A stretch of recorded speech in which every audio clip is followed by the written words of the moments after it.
Hello and welcome.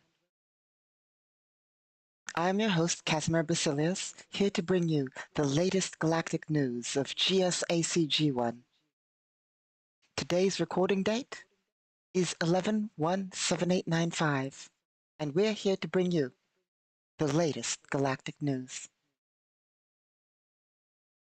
So, this week in galactic news, there's nothing that actually stood out. It is, of course, as one might say, a slow news week. We will cover some less important things, but our conscripts couldn't find anything of greater galactic importance. Then again, our conscripts are, well, let's put it this way. What is important on a galactic scale to the Empire? Which is, well, we don't consider a lot of galactic events, and apparently our conscripts didn't understand that we're supposed to find things that are important on a wider galactic scale. Different conscript team, of course. This is what we get for just assigning random conscripts to things. They believed they were being loyal in, well, acknowledging that nothing else except for the Empire is important, when what we wanted was views on galactic affairs, things happening out there, not things that, you get my point.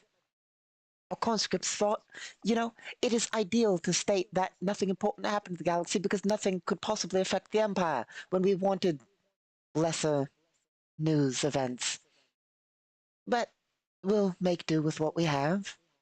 But what we do have is an inside look at some news stories from our own little corner of the galaxy, also known as my personal domains. So we'll cover that.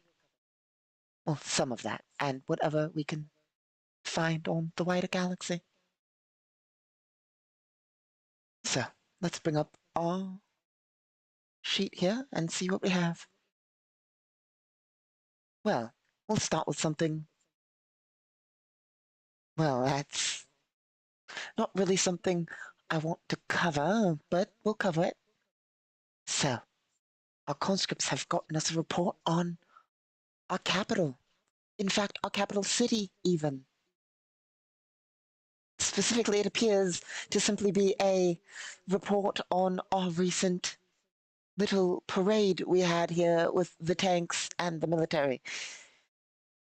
From one of the more political-oriented news outlets. And while, I'm all for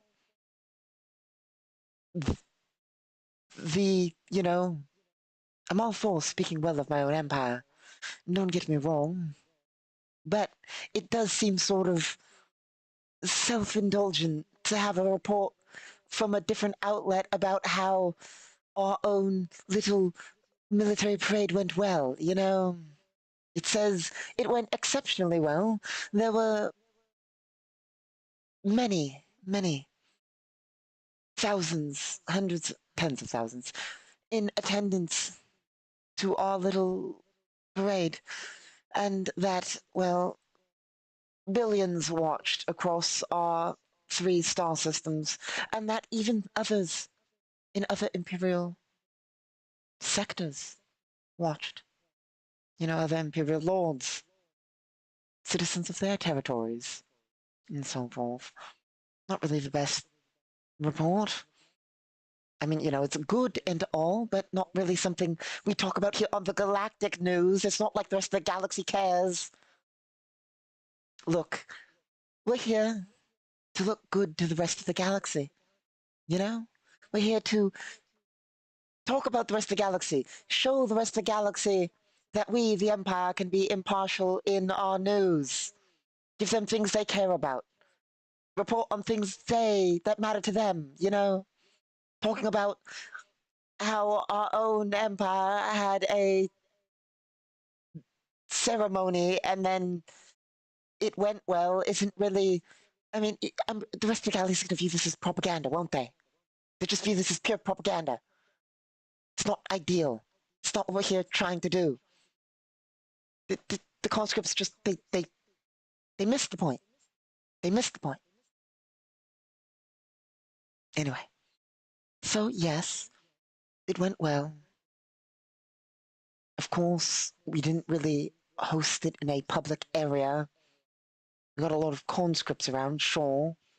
We didn't really host this in a public area. But, you know, it went well enough. It was more for broadcast than anything. We had a lot of conscripts in attendance, but not many citizens. It was broadcast, of course, widely. Anyway, in other news, let's see. In other news, it appears that the Imperial economy is doing well. Why is all of this on the Empire? Like I said, they really missed the point here. The Imperial economy is doing well. I say the Imperial economy, of course the Imperial economy is doing well, but my personal domain is doing well. We are producing a wide variety of military equipment and so forth, and it appears we will meet all of our quotas for what we owe to the tithe to the Lord we serve. Of course, for those of you who don't know. Yes, I am an Imperial Lord, but that does not mean I run the entire Empire. I am simply a Lord among many. And even in that, I am a vassal Lord. I serve House Merit, as has been stated before. I serve Lord Aline Merit of House Merit as a loyal knight. So, of course, we are expected to meet the Imperial tithes this coming payment cycle, in which we will be offering military forces, specifically not military forces as much as military equipment to cover the current cost, given the current state of the Empire. Yes, the Empire is currently at war with its own long story. Probably not suitable for broadcast. Probably. We don't want the Imperial core forces looking over in our general direction. But in short, we will be paying the tithes in military assets to House Merit. Other than that, we are expected to meet every quota and expectation in our metrics with some slight improvement. Ooh. Now here's a news story I actually care about. They got one I care about. Now this one is less, well, it is news, don't get me wrong. So, it's not really galactic news, but it is something I care quite greatly about. We are seeing quite a lot of progress on our mega projects, our personal mega projects. This reads more like a report for me than anything. But, you know, I mean, I'll give it to them. They did good in this one. So, in recent news, so we haven't gone over this before, but I might as well give you some groundwork. This isn't really in the report, but I might as well give you some groundwork. So, of course, as has been mentioned, I have my own little corner of the domain. We are constantly working on improving that little corner, both economically and infrastructurally, which both tie into each other, but and territorially, which we've yet to really strive for. We haven't really gotten any territory. Okay, so for the wider galaxy, this will probably be redacted and bleeped out and all that. But for our Elysian viewers, for those of you who know and have been following along our little foray into the frontier, the deep frontier, to try and acquire territory, did not go so well. So we've sort of stalled on that effort. We continue to fight on that front. We continue to hold our Dyson swarm for appearance's sake. We don't have the Dyson swarm. We have a few stations in it, of course, for those of you who follow. But we've sort of stalled on that in a sense of we can't really make any progress in any meaningful way.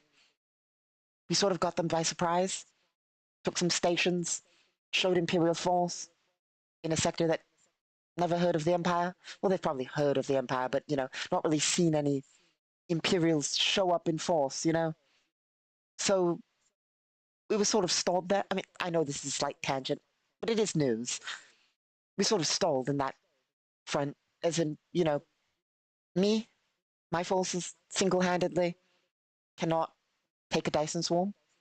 As honestly as we talk about, as much as we talk about the greatness of the Empire, the fact that we're the most advanced nation in the galaxy, and, technological advancement so much better, well, all these are facts. The realities are we have tech level 22 tech in abundance. Not tech, well, not even true. Sort of true. Mostly true. The majority of our things are equal to galactic tech for the most part, slightly better in lots of ways.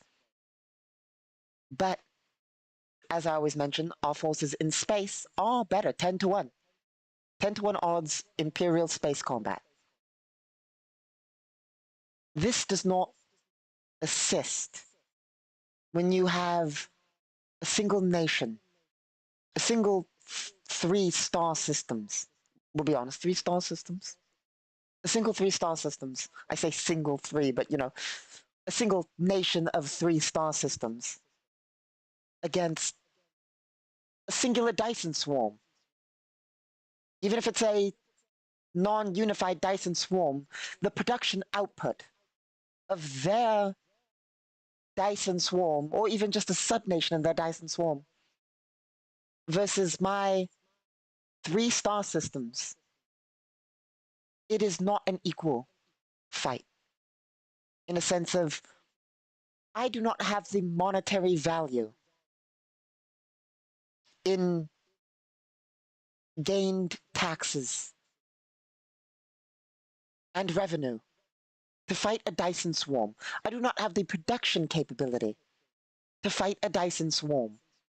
I can hold the Dyson swarm at bay if I have their stations, a few of them, and threaten to simply Nova bomb anything that approaches our little barrier of defense.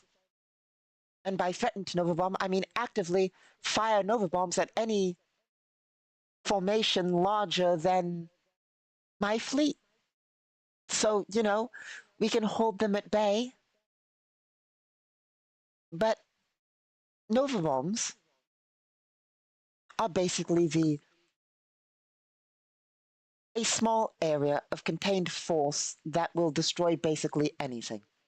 Basically anything. I say small area, we do mean relatively large. It is like a nuclear weapon, except more powerful. Not in, well, these are tactical Nova weapons, so not necessarily in range, but in pure destructive potential. So if we measure the destructive potential of a nuke, it would take about 10 nukes to burn through a starship, a battleship. It would take 10 nukes to burn through a battleship, or so. Probably less, but about that range of nukes to actually get through the ridiculous shielding and hull of a 2-kilometer, heavily reinforced space battleship. I mean, less than 10 nukes is going to be absolutely devastated. It only takes one Nova bomb because of the sheer power potential the output is so much higher in such a contained area. But in short, they're not good offensive weapons unless you don't care about what you're trying to take. As such, not really useful for capturing stations in a Dyson swarm, are they? Because, yeah, you can make the stations disappear, but they're not really getting those stations under your control, are they? They're simply removing the stations. And, Nova bombs cost money. A lot of money. There are countless stations in a Dyson swarm. You're starting to see the flaws here. It's not economically viable to blow up the stations, nor do we gain anything from blowing up the stations. So we must simply hold our territory of a few stations, and just for appearance's sake, we really gain very little out of this. It's halfway across the galaxy. I mean, it's a bit less than halfway across the galaxy, but you get my point. It's like 300 or so sectors. It's over 300 sectors away. I'm further north than the council capital. So it's over 300 sectors away, over 300 sectors of 150 light years each away. It's a drain on our resources. Anyway. That being said, our territory gains have stalled. Honestly, unless we pull back our forces from them, we can't really assault anything else. And if we pull back our forces, we look weak. And we can't have that. We've sort of backed ourselves in a corner. I know. From a actual standpoint, we could retreat from the sector. Like, it is tactically and economically the better option to remove our forces from that sector. To just retreat. Regain all those forces. Focus elsewhere. But socially, it's and politically, it's a problem. It's imperial stuff. You have to understand that culturally, as an imperial lord, what would the other imperial lords say if my forces pull back? I'd never live it down. I would never live it down. So I'm sort of forced, due to the nature of the way the Empire works, to keep sacrificing resources, lives, and money there. Because I made a single mistake, and even though it's logical to not, we can't not. Now you see, one of the reasons the Empire has not, it's not as a bunch of bickering lords and what you Elysians would consider 17th to early 1900s politics. That sort of, and infighting among lords, that sort of make it so it's really hard to get anything done ever. I really need some form of excuse to remove my forces from that sector. I need literally any reason to get them out of there. Anyway, as we were saying,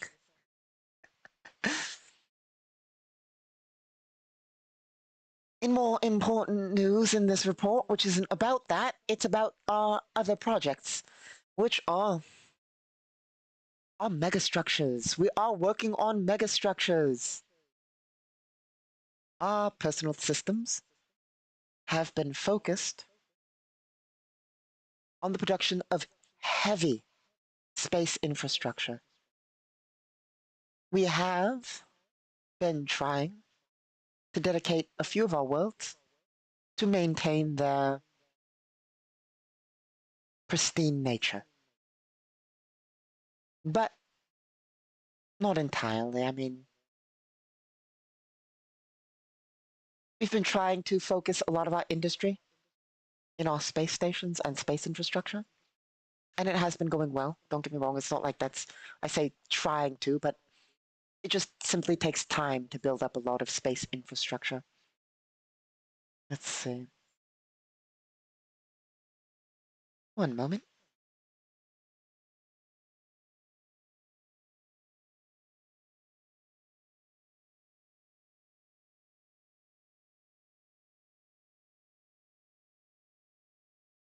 Okay. So it says here, nope, it does not say there.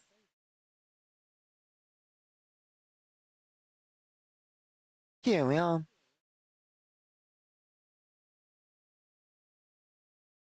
Just finding the right section there. Okay. We are currently working on policies and the infrastructure to fund these policies to increase the current, well,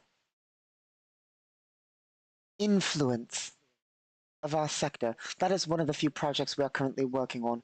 We're currently trying to improve our economic situation with the production of skyhooks and more space elevators on a variety of our worlds. While our worlds are heavily industrialized, they can always use a little bit more industrialization. We've also started work on our own station swarm. It is nowhere near what can be considered a Dyson swarm, simply a station swarm, as we are working on increasing the population, who need territory, of course.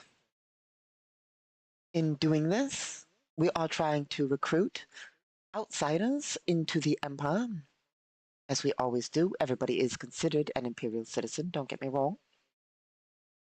That is the way of the Empire. Everybody out there in the galaxy, all of you, are Imperial citizens. You just don't know it yet. You will be, well, once your nations are taken over, you will be given your Imperial citizenship properly, and then conscripted and given your place in the Empire. Don't worry, the conscription is only 2 years. But in short, we're trying to increase the population so we can increase the amount of taxes we can collect. We're also trying to increase the amount of infrastructure to support these people, as currently our personal little nation, well, our everything except our capital has not the highest tier of infrastructure. It has acceptable infrastructure, don't get me wrong. The infrastructure of our worlds are far above what you can find in the rest of the galaxy. But our other systems currently do not have maximized force projection, maximized response, maximized resource collection and stockpiling, maximized information networks, and maximized political sway. So we are working on increasing those with several, well, we need money to increase those, and we're working on several projects to acquire that by increasing our economic output. We are also considering, so I suppose that should get to the megastructures we are considering. We are working on a series of orbital rings. We're trying to produce orbital rings around a few of our worlds, along with stations in orbit, to try and easily ferry things to orbit, along with several more space elevators. These will provide a significant boon to our economy, which should see an increase. I'm sorry, the numbers are not in front of me, but we should see an increase in our current gains of, well, economic output. We are also trying to increase our military, which will be another drain on our economy. But it is a sacrifice that must be made.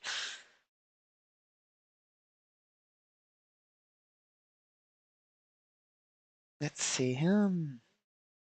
With a current population of around 650 billion, my personal domain remains around the galactic average, I believe. Let's double check that. My apologies. My conscripts didn't gather the data.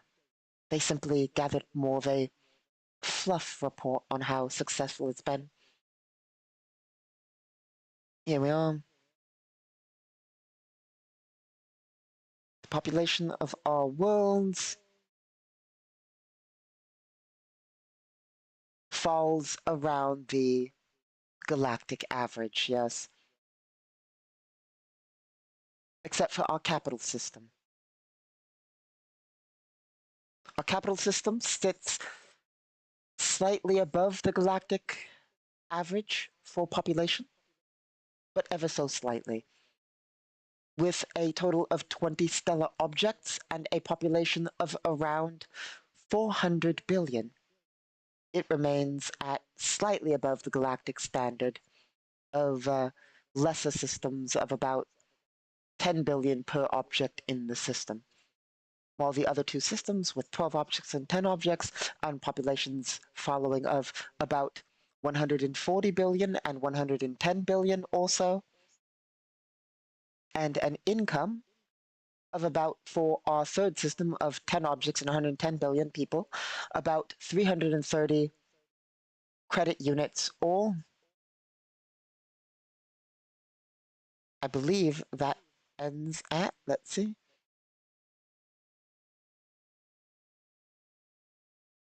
3,300,000,000,000,000 credits, and our other system with 12 objects and 140 people sitting at a economic gain of 4,200,000,000,000 galactic standard credits. Our capital system, of course, with an economic output of about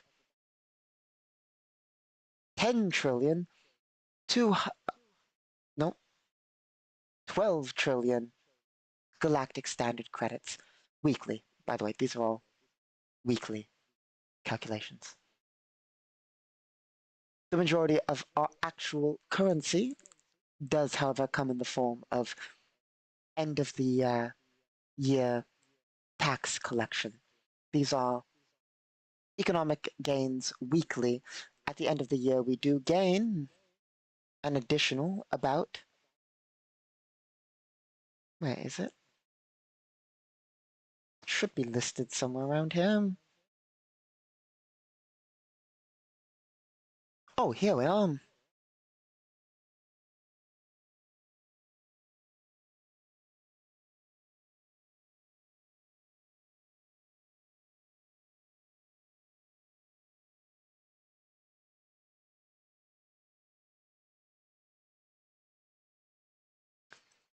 $5,248,000,000,000 148,000,000,000,000 galactic standard credits is our yearly gain on top of that around. It does fluctuate, and it is affected by our economy and ministries and so forth. I've seen it go as high as 7 quadrillion at times, but I've also, well, 500s. I've seen it go as low as 400 once, but not 400, 4 trillion. Nope, that's quadrillion, carry the zero. So the problem I face with that, my apologies, let me explain.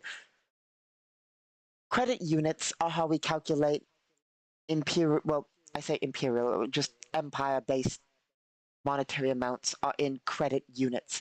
Credit units are one credit unit is 10 billion credits.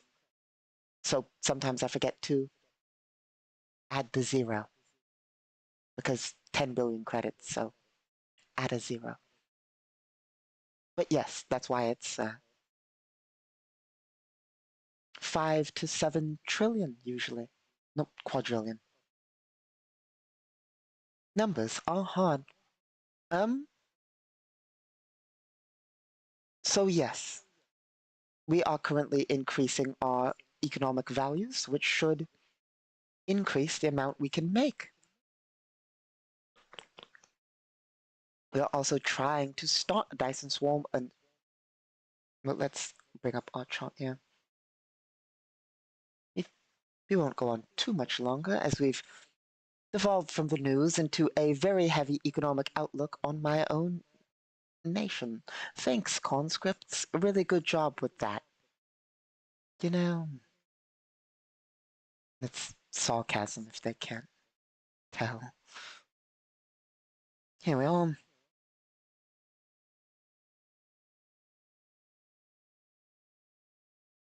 Megastructures. We are currently working on a series of projects, including several space elevators, which we should see a +2 to the local economy. With our orbital ring, which we are trying to get to. So we're currently producing a orbital logistics ring. We will then upgrade it to an enhanced orbital logistics ring, then an orbital ring, then an enhanced orbital ring. Once we get there, we should see an increase in actual build territory by quite a lot, and a significant output in our economy. We're also working on several power satellites to help increase our government's fabrication so we may produce more faster. We've also considered production of several mass driver launchers from the outer system to the inner system to fling rocks to the more, well, I say rocks, more so asteroids, well, the resources mined from outer system, icy planetesimal fields and asteroids into the inner system,